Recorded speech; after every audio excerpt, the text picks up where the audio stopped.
This 1912 portrait of a bellhop looks polite until you see his paybook. At first glance, the photograph seems like a simple employee portrait, the kind hotels once commissioned to show off their uniformed staff. A teenage boy stands at attention, cap and white gloves held neatly at his side, brass buttons gleaming against a dark jacket. He looks professional, even proud. But one detail in this image would eventually unravel a system designed to trap young immigrants in jobs that paid them nothing at all. Miriam Castellanos found the photograph in the spring of 2019 while cataloging a donation to the Labor History Archive at a university in New York. A retired hotelier had passed away, and his family had shipped 3 boxes of ephemera to the archive, items too old to sell but too interesting to throw away. Most of it was unremarkable. Menus from banquets in the 1940s, a commemorative ashtray from a hospitality convention, postcards showing the lobby of a hotel that had been demolished decades ago. But near the bottom of the second box, wrapped in tissue paper, Miriam found a small photograph mounted on cardboard, roughly 5 inches by 7. The image showed a boy who could not have been older than 15. He wore the uniform of a bellhop, the kind you see in old films, a pillbox cap, a double-breasted jacket with epaulets, dark trousers with a stripe down the side. His posture was stiff, but not unnatural, the pose of someone who had been told to stand still and look respectable. His right hand held his cap against his hip. His left hand held his gloves, fingers curled slightly around the white fabric. Miriam almost set the photograph aside. She had seen hundreds of similar images over her 12 years in the archive. Portraits of workers in uniform were common in collections like this, used by hotels and restaurants to advertise their services or commemorate long-tenured staff. But something made her pause. The boy's jacket pocket was slightly bulged, and from the top edge, a small booklet peeked out. It was only visible because of how the light fell across the image, and because Miriam happened to tilt the photograph at just the right angle. She pulled out a magnifying loupe and held the image under her desk lamp. The booklet was a paybook, the kind employers once used to record wages and deductions. She could make out columns of handwritten numbers and, at the top of the visible page, a single word that made her stomach turn. Advances. The entire column, as far as she could see, was labeled advances. And beneath that word, running down the page in neat script, were negative numbers. This was not a record of money earned. It was a record of money owed. Miriam had spent more than a decade studying the history of labor in the hospitality industry. She had seen exploitative contracts, wage theft documented in court records, and oral histories from workers who described brutal conditions. But she had never seen a paybook photographed in the hands of the person it was designed to trap. The image felt like a confession, or perhaps an accusation, captured by accident over a century ago. She set the photograph on her desk and looked at the boy's face again. His expression was neutral, almost blank, but now she could not unsee the slight tension around his jaw, the way his eyes seemed to focus on something just past the camera. He was not smiling. He was enduring. Miriam turned the photograph over. On the back, written in faded pencil, were the words, Hotel Vernier, 1912, and below that, a single name, Stephen K. No surname, no other identifying information, just a first name and an initial, as if the rest of him did not matter enough to record. The archive had a policy for discoveries like this: document the item, enter it into the catalog, and move on. But Miriam could not move on. She kept coming back to the paybook, to the negative balances, to the word advances. She knew what that word meant in the context of turn-of-the-century labor practices. It meant debt. It meant control. It meant a boy who worked full-time in a grand hotel but never saw a dollar of his own wages. Within a week, she had requested permission to begin a formal research project. Her supervisor approved it with minimal fuss. The archive was always looking for stories to highlight in exhibitions and public programming, and a photograph with this much visual detail was exactly the kind of artifact that could anchor a display. What no one expected was where the research would lead. Miriam started with the obvious questions. What was the Hotel Vernier, and where was it located? Who was Stephen K.? And what kind of employment system would leave a teenage worker perpetually in debt? The Hotel Vernier turned out to be easy to trace. It had operated in Midtown Manhattan from 1889 to 1931, a mid-sized establishment catering to businessmen and middle-class travelers. It was never as famous as the grand hotels further uptown, but it had a reputation for cleanliness, efficiency, and well-trained staff. Contemporary advertisements boasted of its courteous bellhops and prompt room service. A 1905 article in a trade magazine praised the hotel's training program for young employees, describing it as a model of modern hospitality management. That phrase, training program, would become central to everything Miriam discovered. She found the hotel's name in city directories and cross-referenced it with records from the state labor department. In 1912, the Vernier employed approximately 40 bellhops, porters, and elevator operators, most of them boys between the ages of 14 and 18. Nearly all of them were recent immigrants or the children of immigrants. The census records from 1910 showed clusters of Eastern European surnames: Polish, Lithuanian, Hungarian, Ukrainian. Boys who had arrived in America with their families, or sometimes alone, seeking the opportunities that steamship advertisements had promised. One of those surnames was Kowalski. Miriam found a Stefan Kowalski in the 1910 census, listed as a boarder in a tenement on the Lower East Side. He was 13 years old, born in Poland, and his occupation was listed as errand boy. 2 years later, he would have been 15, exactly the age of the boy in the photograph. But tracing Stefan's name was only the beginning. Miriam needed to understand the system that had produced that paybook, and for that, she turned to Dr. Leonard Marsh, a historian at a nearby university who specialized in labor exploitation and debt peonage in the industrial era. Dr. Marsh had spent decades studying what he called the hidden debt economies of American capitalism. He explained to Miriam that while most people associated debt bondage with southern plantations and convict leasing, the practice had existed in various forms throughout the country, including in northern cities. Employers in industries as varied as meatpacking, garment manufacturing, and hospitality had developed systems for binding workers through manufactured debt, especially workers who were young, poor, and unfamiliar with their legal rights. The Hotel Vernier's training program, Dr. Marsh suspected, was likely one such system. The basic structure would have been simple. A young immigrant boy, desperate for work, would be offered a position as a bellhop or porter. The hotel would explain that the job required a uniform, which the boy would have to pay for through deductions from his wages. There would also be training costs, fees for the instruction he would receive on how to carry bags, operate elevators, and address guests properly.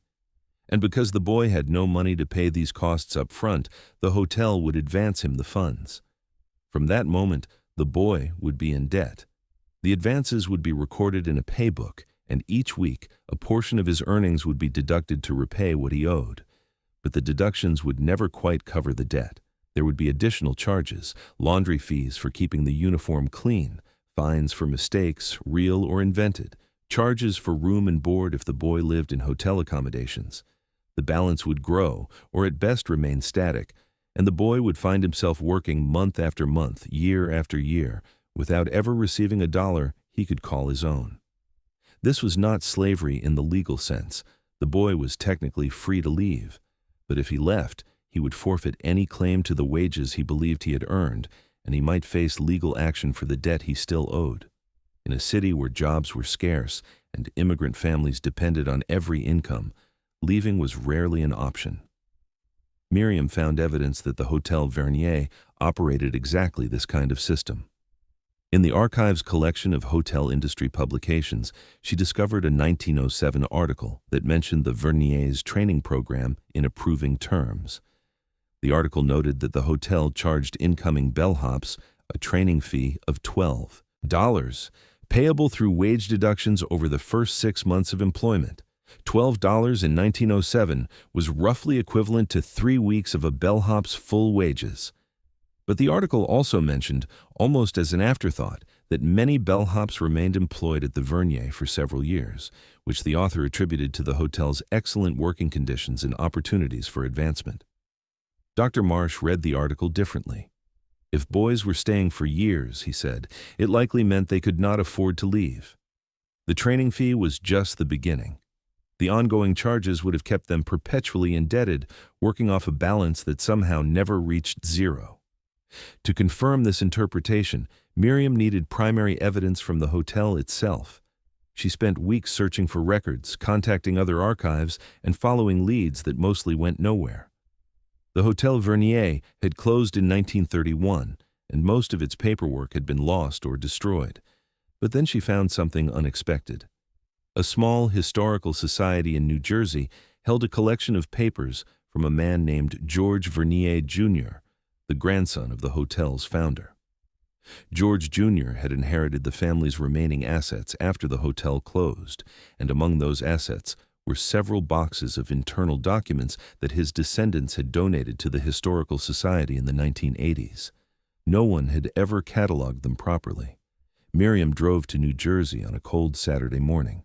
The Historical Society operated out of a converted Victorian house, and the Vernier papers were stored in the attic, still in the original boxes. It took her most of the day to sort through them, but what she found confirmed everything Dr. Marsh had suspected. The boxes contained payroll ledgers, employment contracts, and internal correspondence from the hotel's management. The ledgers showed columns for wages earned, wages advanced, and current balance, and the pattern was unmistakable. Virtually every bellhop and porter on the hotel's staff carried a negative balance. Some of the debts stretched back years. A boy who had started working in 1908 still owed money in 1914. Another had worked for 6 years and, according to the ledger, had never received a single cash payment. The employment contracts made the system explicit. New hires agreed to repay their training costs through automatic deductions. They also agreed to pay for their uniforms, meals, and lodging at rates set by the hotel. They agreed that any damages or losses caused by their negligence would be charged against their account, and they agreed that if they left before their debt was repaid, the hotel could pursue them for the remaining balance through civil court. One contract, dated 1911, belonged to a boy named Stefan Kowalski. The contract showed that Stefan had been hired as a bellhop in March of that year. His training fee was listed as $15, higher than the amount mentioned in the 1907 article.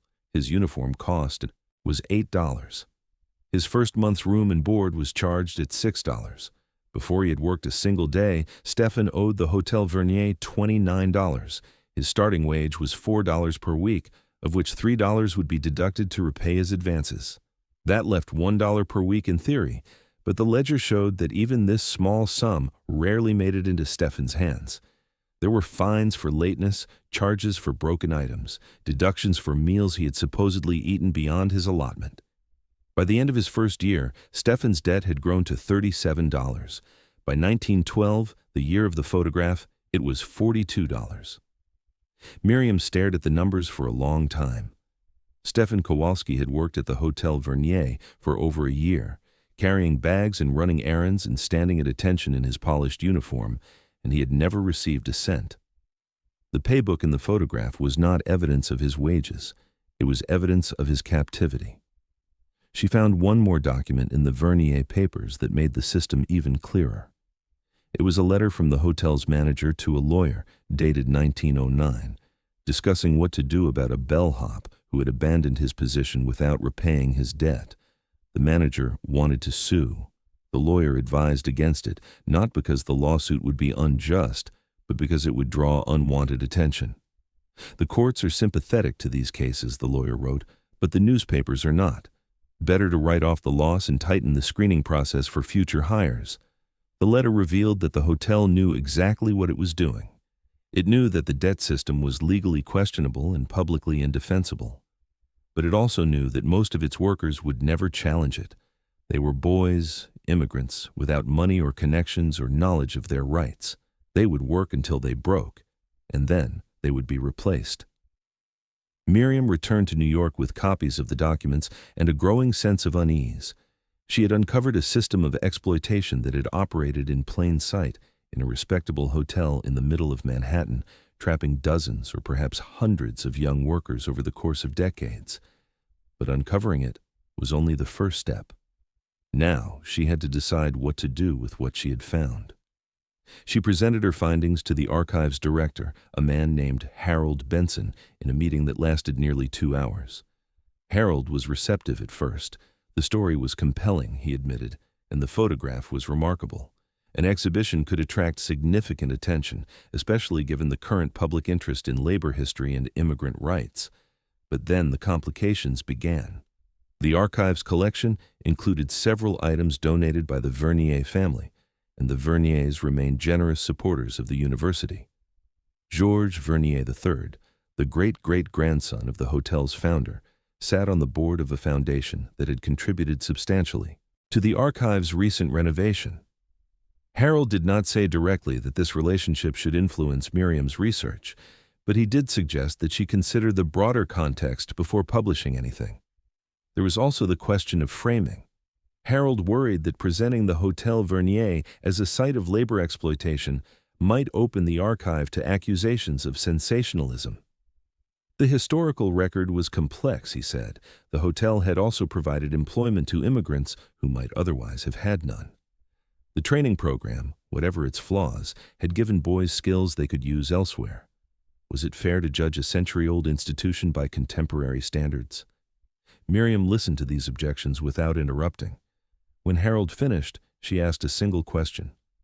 If Stefan Kowalski had been a white Anglo-Saxon Protestant instead of a Polish immigrant, would we be having this conversation? Harold did not answer. The meeting ended without resolution, but Miriam did not wait for Harold's approval.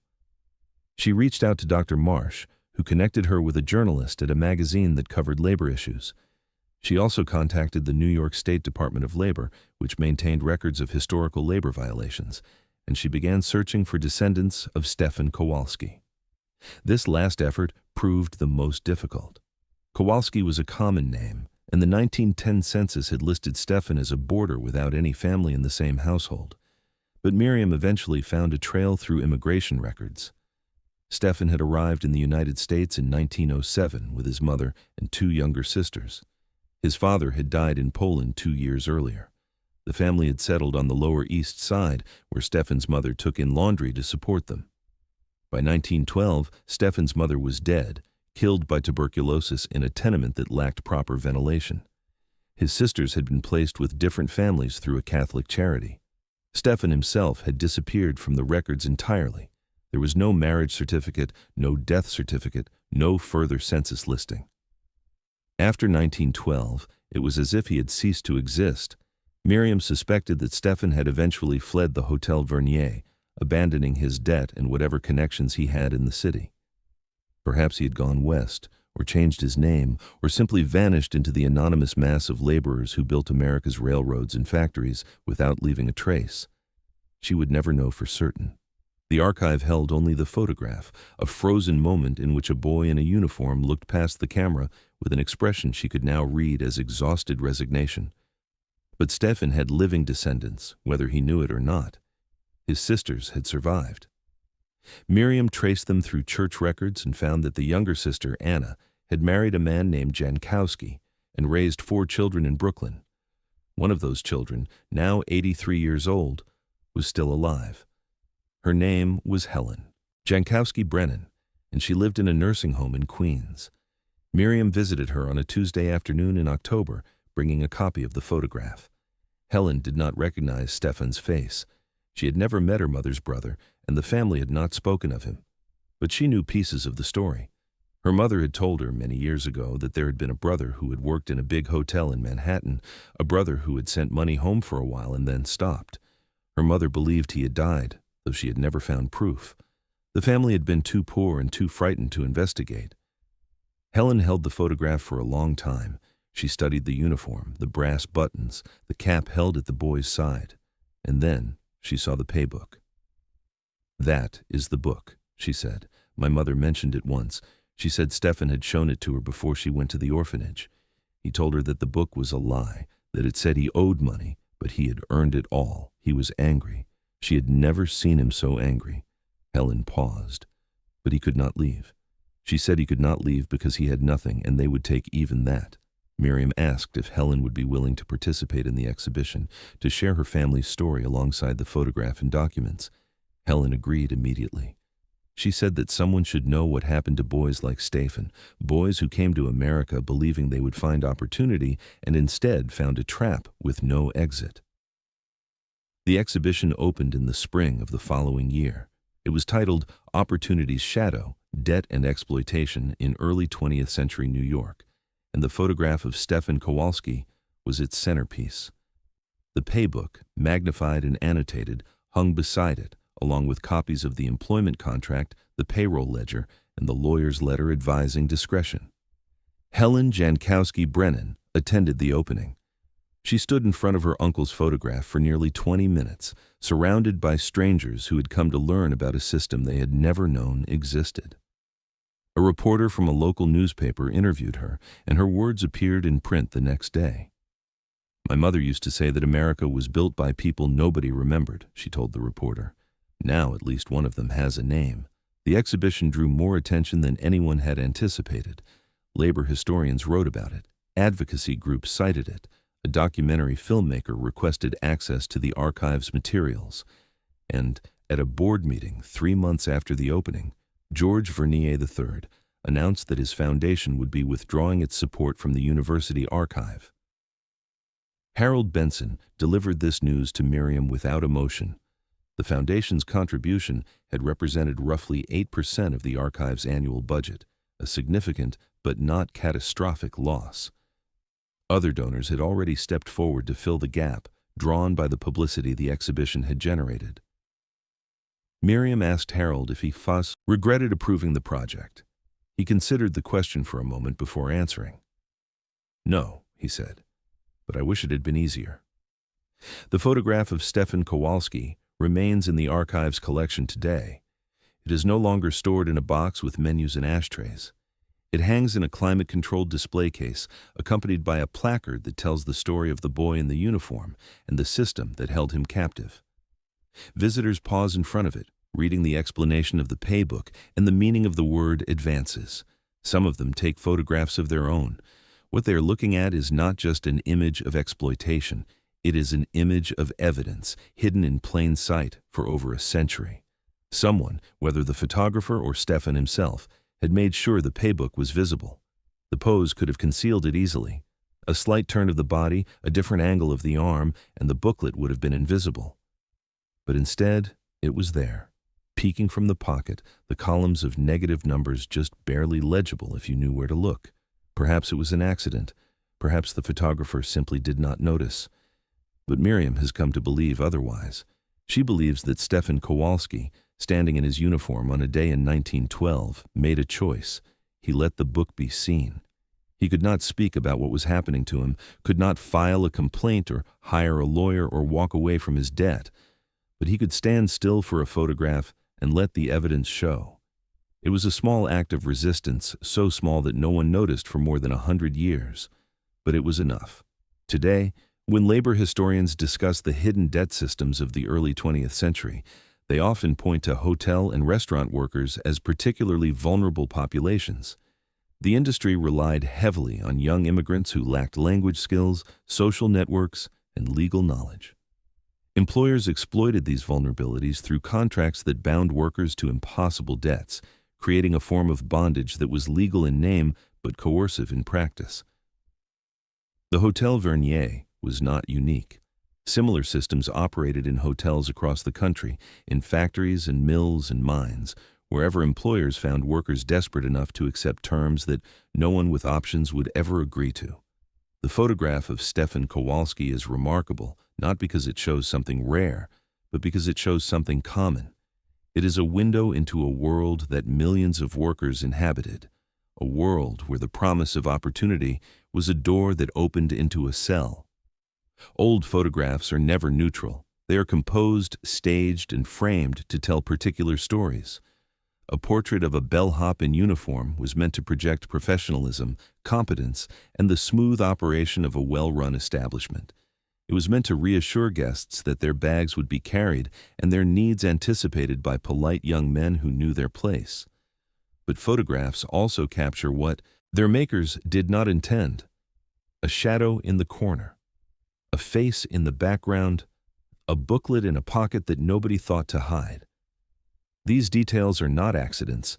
They are the traces of lives that the official story tried to erase. And when we learn to see them, we restore something to the people who left them behind.